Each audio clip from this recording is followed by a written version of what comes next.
Assalamualaikum warahmatullahi wabarakatuh.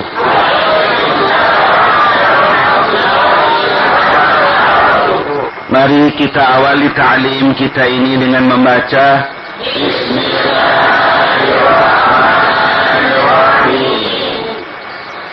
Alhamdulillah nahmaduhu wa nasta'inuhu wa nastaghfiruh wa na'udzu billahi min shururi anfusina wa min sayyiati a'malina may yahdihillahu fala mudilla lahu wa may yudlil fala hadiya lahu. Ashhadu an la ilaha illallah wahdahu la syarika lah wa ashhadu anna Muhammadan abduhu wa rasuluhu la nabiyya ba'dah. Allahumma salli wa sallim wa barik ala sayyidina Muhammadin wa ala alihi wa ashabihi wa man wala wa la hawla wa la quwwata illa billah, amma ba'd. Mari kita bersyukur kehadirat Allah yang telah menyampaikan umur dan niat kita pagi ini melanjutkan kaji kita surah Ali Imran yang insyaallah dengan mengharap inayat dan hidayatnya kita lanjutkan dengan ayat yang ke-48. Ayat ini menerangkan tentang apa yang diajarkan oleh Allah kepada Nabi Isa alaihi salam. Coba kita simak bersama-sama ayat yang ke-48 ini. Allah berfirman, A'udzu billahi minasy syaithanir rajim. Bismillahirrahmanirrahim. Wa yu'allimuhumul kitaba wal hikmata wat taurata wal injil. Artinya, dan dia Allah mengajarkan kepada Isa Alkitab wal hikmah dan hikmah, wat taurat dan Taurat, wal injil dan Injil. Tentunya bisa dimengerti oleh kita semua ya, bahwa Allah mengajarkan kepada Rasulnya itu mesti dengan jalan wahyu. Bukan seperti kita ini belajar begitu ya, diajarkan oleh Allah kepada Nabi Isa alaihissalam, kepada semua nabinya dengan jalan wahyu. Nah, mengapa ia kok bisa belajar itu dengan wahyu? Kondisinya memang sudah ada dia untuk mampu menerima pelajaran dengan jalan demikian ini. Terutama kondisi kejiwaannya dan tidak dapat lepas pula dari kondisi jasmaniahnya ya. Bahwa ada kaitan itu antara kondisi jasmaniah dengan kondisi batiniah. Kondisi batiniahnya memang kuat untuk menerima wahyu. Sebab tidak semua orang mampu. Baru 5 berita dari sesama orang aja nggak tahan, langsung cerita sama orang lain kan gitu kan? Iya, ini kalau kita kan gitu kan? Baru terima sebentar aja begini loh, langsung gang sebelah sudah ngerti gitu kan? Ini dia mempunyai satu kekuatan untuk menerima. Artinya tentunya segala sifat yang mulia yang menyebabkan batin daripada para nabi ini adalah kuat, tahan, menerima berita-berita yang dari Allah, dan ia mampu dan tahan untuk menyampaikan kepada umatnya. Tidak semua orang juga mampu menyampaikan sesuatu yang benar. Takut, macam-macam takut, meskipun itu benar. Tidak semua orang berani ya untuk menyampaikan kebenaran. Itu Nabi juga mampu untuk itu. Nah ini ya biar orang pandai dan dia tahu ini benar kan belum tentu ngomong dia. Kenapa?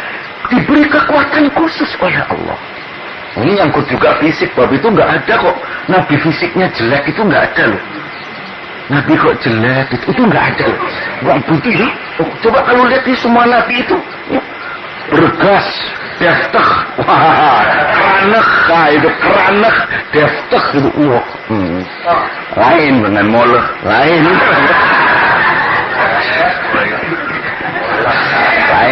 saudara ini.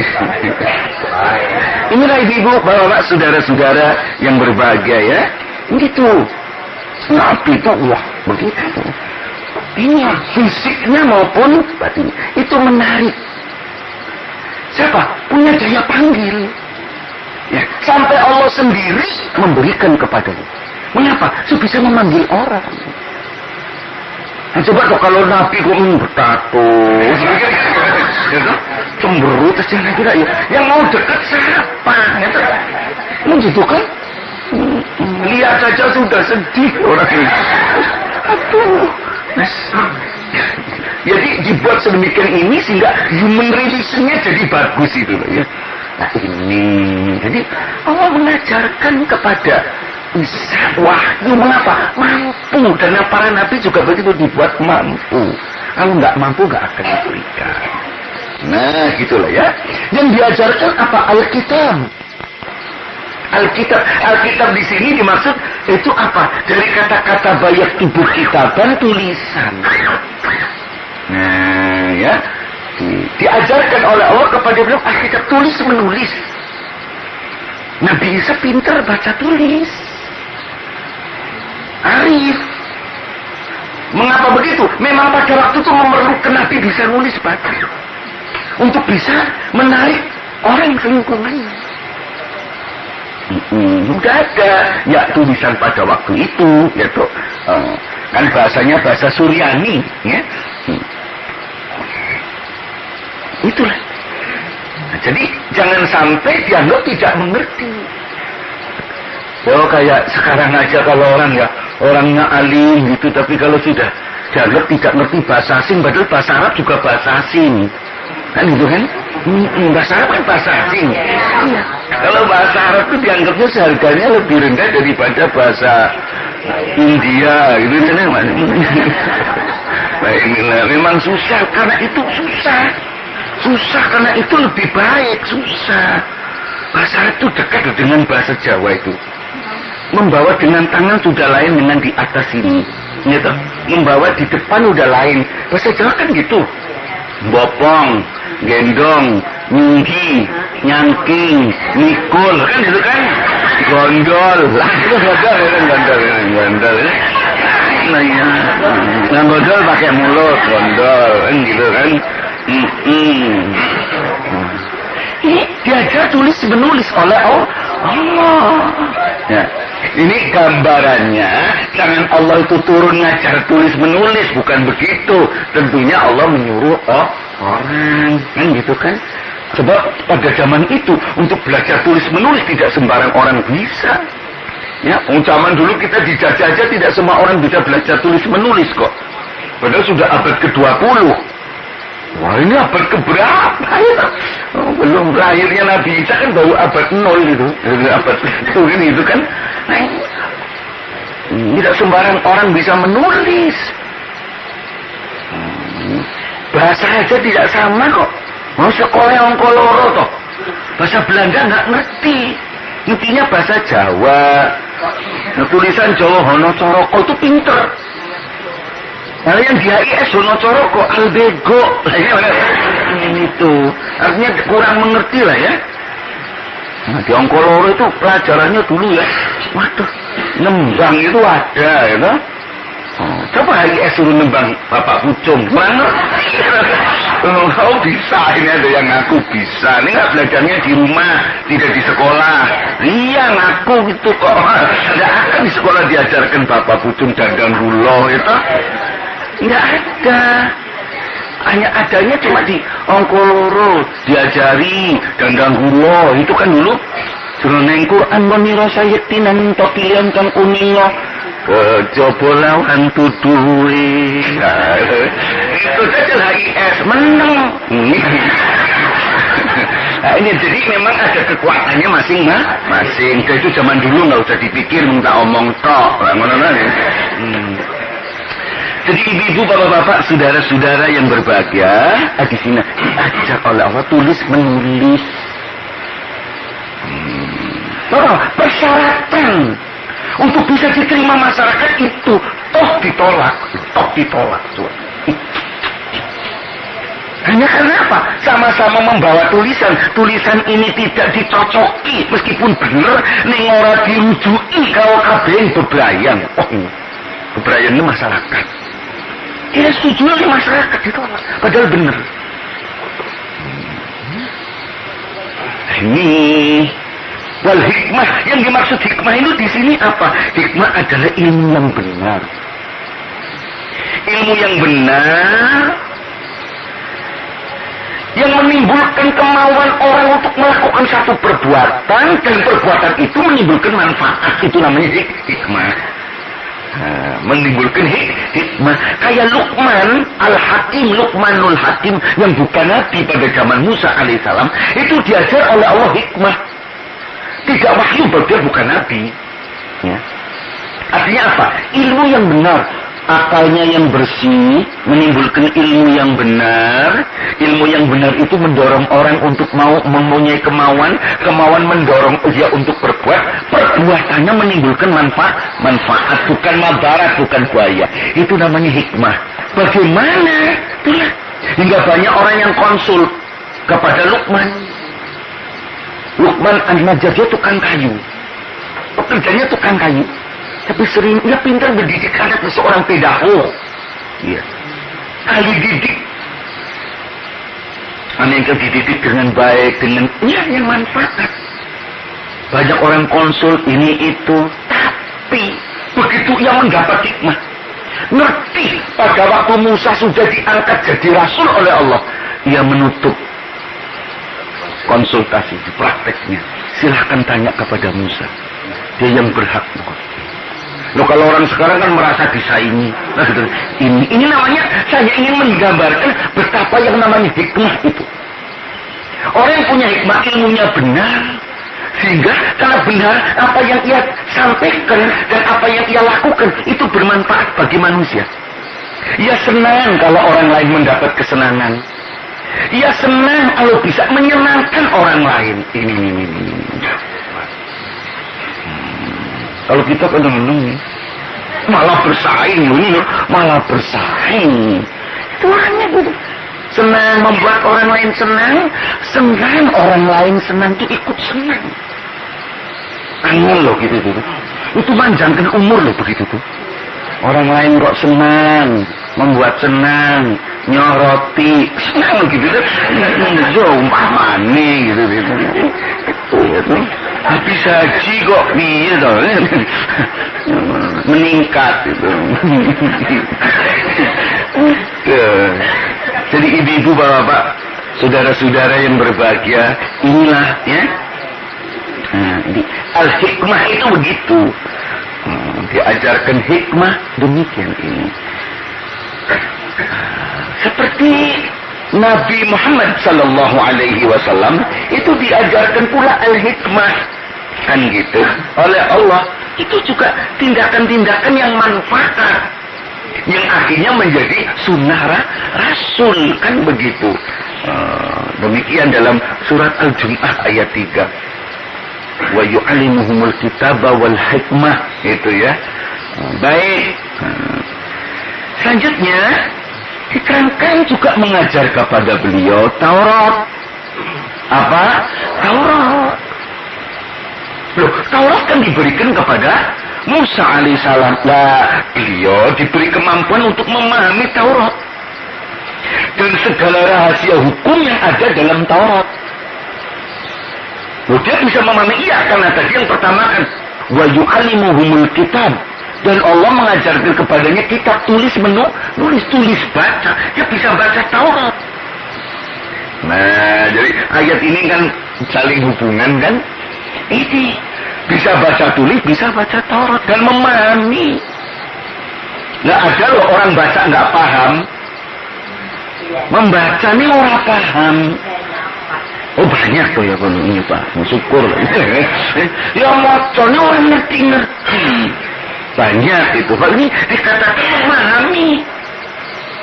Oh, sama-sama sekolahnya aja nanti keluarnya lain kok, memahaminya itu susah. Karunia Allah. Paham sendiri aja sudah, apa meneh paham ke wong liya, memberi kepahaman pada orang lah. Itu ya Allah ya. Itu karunia Allah semata-mata. Ada orang tuh yang pinternya bukan main, dia paham, dia sendiri paham, tapi mau memahamkan orang lain itu sulit.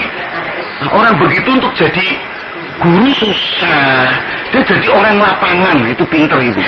Kalau jangan ngomong udah cek, ini pinter. Saking pinter isu-isu aja muncul. Itu dibutuhkan orang, pinter ini. Inilah ya. Terus orang katakan orang kaku loh. Orang kaku memang begitu cara bicaranya. Orang kaku memang begitu ngomongnya tak perlunya. Rumongso ngomongnya angel kok. Ngomongnya sudah ngomong seperlunya. Apalagi dengan tonggol, dengan istrinya aja ngomong tak perlunya. Pulang, itu saja. Pulang itu saja kok. Sakit Tuhan nanya pulang aja ini. Nah inilah. Tidak banyak ngomong, komentar juga susah. Ngangel ngomongnya. Istrinya gemermak gitu. Astagfirullahaladzim. Nah inilah. Jadi kita harus bisa memahami bahwa tiap orang tidak sama. Nah beliau itu mempunyai kepahaman. Memahami sampai bisa mengerti, dikatakan rahasia hukum-hukumnya. Rahasia hukum-hukum Taurat. Dimaksud rahasia hukum Taurat itu Pak, jeroan hukum Taurat tahu persis. Kira-kira diterapkan pada umat Nabi Isa itu klop apa tidak? Itu masalahnya. Loh, mengapa diterangkan gitu? Memang, loh kan sudah ada Injil yang terakhir, wal Injil. Bukankah diturunkan kepada beliau itu juga Injil? Kenapa mesti baru bawa Taurat? Ini. Sehingga perjanjian lama dengan perjanjian baru kok selalu ada. Kan gitu kan? Begini, Injil itu isinya tentang tauhid, mengajarkan keesaan Allah. Sebab Bani Israel pada waktu itu keesaan Allah sudah goyah, kalau belum boleh dikatakan nyimpang. Di mana Bani Israel, orang Yahudi waktu itu sudah mengangkat Uzair jadi anak Allah. Ini masalahnya. Uzair jadi anak Allah. Maka Nabi Isa datang untuk menerangkan Uzair itu bukan anak Allah. Nah ini ya masalahnya begitu. Ini. Jadi Nabi Isa justru menerangkan nih loh. Dengan membawa Injil-Injilnya disampaikan. Yang kedua isinya apa? Kecuali tauhid. Isinya akhlak yang luhur. Akhlak moral orang Yahudi waktu itu sudah rusak. Mengapa rusak? Semua cerita tentang akhirat sudah dihilangkan, cuma diduniakan. Nah kita bisa menggambarkan dong, kalau orang sudah tidak iman kepada akhirat, kehidupan itu digambarkan hanya di dunia, neraka surga itu hanya di dunia. Kira-kira moral apa yang bakal terjadi? Secara gampang akan menjadi orang yang tidak punya tanggung jawab. Tanggung jawab kepada Allah tidak ada. Oh, tidak ada hari pembalasan kok. Berbuat semaunya. Asal bisa di dunia, udah. Nah ini, jadi menduniakan akhirat. Ini yang pokok di sini. Akibat menduniakan akhirat, maka diturunkan di dalam Injil hal-hal yang mengembalikan pada kehidupan akhirat, kerohanian, kesabaran. Umat Nabi Musa sabarnya kayak apa? Kasih sayang. Kenapa? Orang Yahudi sudah kehilangan kasih sayang. Bahkan dalam ajarannya sudah yang namanya manusia yang benar itu hanya Yahudi. Yang lainnya adalah pig and dog and donkey, keledai. Nah inilah, ini Injil isinya itu tidak mengajarkan hukum. Maka dalam urusan hukum mengembalikan umatnya kepada Taurat. Begitulah. Maka antara Taurat dengan Injil tetap ada. Nah beginilah berdampingan. Terus sekarang namanya perjanjian lama, perjanjian baru itu masih ada. Nah dari situlah beliau mendapat hikmah. Nah apa? Yaitu perbuatan pikiran yang baik untuk selalu bermanfaat bagi umatnya. Pikiran yang betul, yang baik, bagaimana mendorong satu kemauan yang baik. Dari kemauan yang baik itulah nanti akan terdorong perbuatan yang baik. Kan sistemnya begitu. Kan berpikir dulu. Dari berpikir ini adalah baru orang punya kemauan. Dari kemauan ini timbul perbuatan. Nah ini. Jadi berpikir dulu baru berbuat. Ini kalau aslinya manusia begitu. Jadi jangan berbuat dulu baru mikir. Itu undur-undur namanya. Tahu undur-undur tahu? Syukur tak usah diterangkan benar. Undur-undur. Inilah. Nah, sebelum berpikir orang bisanya berpikir karena apa? Dibentuk oleh lingkungannya. Berupa apa? Pendidikan formal dan non formal, apalagi pengalaman. Pengaruh-pengaruh lingkungan itu yang menyebabkan orang berpikir. Anak itu bisanya berpikir didukung oleh lingkungan yang semacam ini. Di antaranya apa? Ini orang kalau tidak pernah dididik agama lain, pikirannya, mekanisme berpikirannya lain, gitu. Nanti di dalam memberikan satu keputusan berpikir lain, kemauannya juga lain. Kenapa? Tidak pernah nyecep ilmu agama. Apalagi minum mereguk nyecep, udah tahu kok. Lain nanti. Begitu anak mulai kecil, ya tak? Memang kadang-kadang susah ngaji. Ini dia ngomong. Apa lagi anak? Wayangnya itu lagi cucunya, itu kan. Nah, jadi ilah ibu-ibu ya. Biar aja anak nanti dibawa ke masjid juga rame. Biar, tapi rekamannya begitu. Ya, rekamannya ada. Biasa kalau gede gitu, oh iya, dulu ibu bawa ke masjid rame-rame. Nanti dia juga pergi ke masjid. Karena rekamannya itu. Kalau ke sana kok ada yang bawa ini, ikut-ikut ya bawa ini. Kayak Halim, bawa ini kan itu. Nah itu, kan dulu didikan orang tuanya gitu Halim. Nah, jadi inilah semua itu lingkungannya. Jadi kalau tidak direkamkan pada jiwanya itu satu kehidupan beragama, nanti dalam berpikir pun tentang agama tidak terselip, tidak terlintas. Akhirnya dalam memberi keputusan yang berupa kemauan pun tidak akan ada unsur agama. Unsur kepada Allah tidak ada, sepi. Gesang, sepi, sepah. Oh sepah.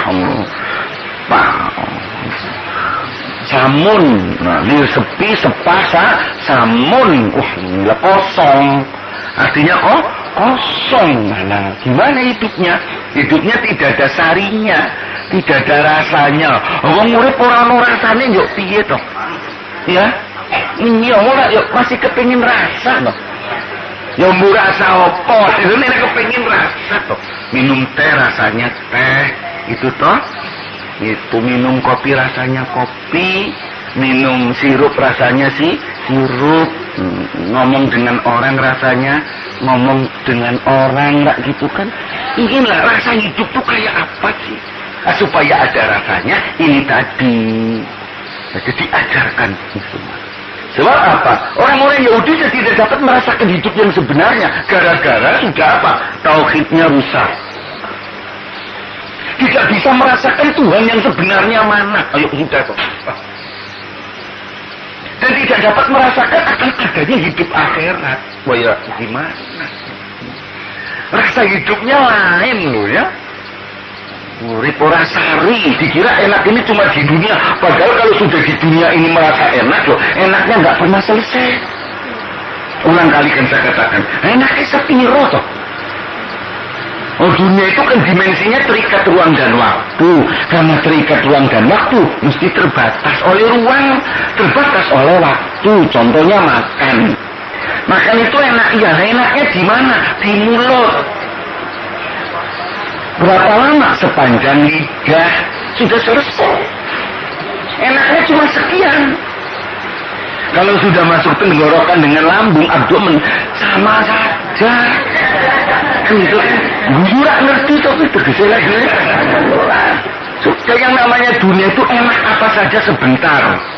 Ya, ya udah gitu aja. Gitu kan? Coba ibu-ibu pakai pakaian yang baru enaknya kapan? Sebentar tuh. Sebentar aja waktu itu. Nanti kalau sudah seminggu sudah lain, sebulan 3 bulan sudah lain. Ketika pakai masih baru lain, jalannya lain. Tapi begitu sudah lain lagi. Astagfirullahaladzim. Enaknya lain. Pakai peci ini bapak-bapak kalau masih baru aja, oh lain kok. Kalau masih baru bolak-balik hilang. Ini udah lama nggak bisa membesar. Oh Pak Saleh. Inilah dunia itu begitu, cuma sebentar. Lain. Maka kenapa? Nah, kalau mau merasakan enak yang wah ngemat urip, ngelaras hidup kan itu, ngelaras urip, ngelaras ora iso suwi kok. Tapi yang namanya kenikmatan batin yang enak. Coba kita pernah berbuat baik pada orang. Terus ingat, itu gak bisa hilang.